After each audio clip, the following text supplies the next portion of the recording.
I was introduced to a word today, birther.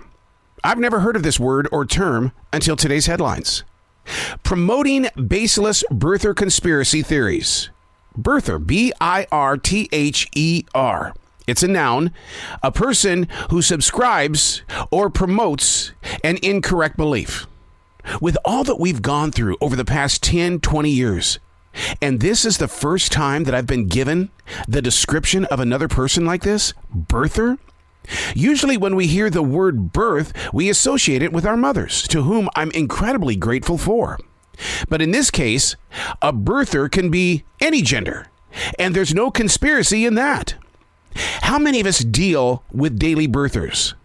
My choice is to always stay free of their space, and eventually they'll locate a stage. Usually it's attached to social media. As a daily writer, I give birth to new thoughts and ideas, but I'm not a birther. I'm not trying to sell you an incorrect belief. New words. Oh, I love locating new words. I'm always in the market to learn different ways to create conversation. Hey, it's Arrow. This is The Daily Mess, a chronological walk through an everyday world. I am a daily writer, the silent wolf. That means I sit beneath the brush of the tree and I watch. I listen.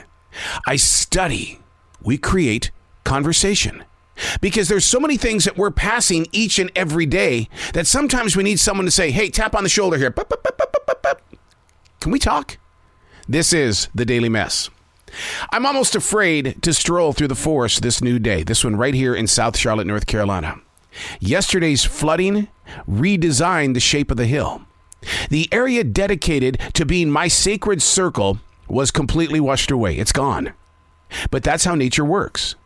It's always replacing and regenerating new energies in areas that offer a different layer of inspiration and or influence. I was shocked to see the scars left behind in the front of the forest this morning. Water is unbelievably powerful as well as unforgiving.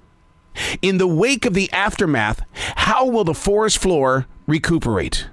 As a student, this is where the journey and the spiritual connection actually continues.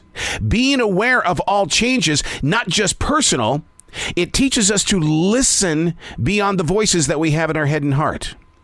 How many storms do we personally move through without stopping to study the scars?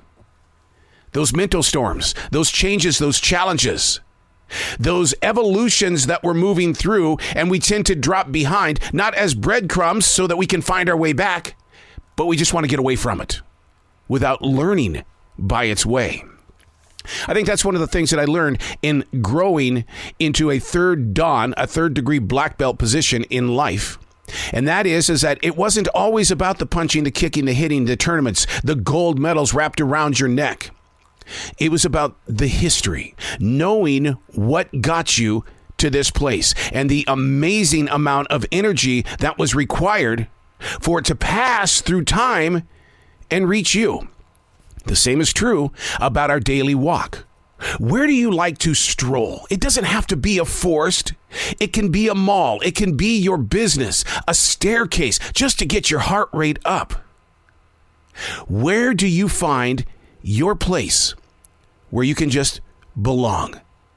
Now, when you arrive there, look for the scars, because in those scars are the stories.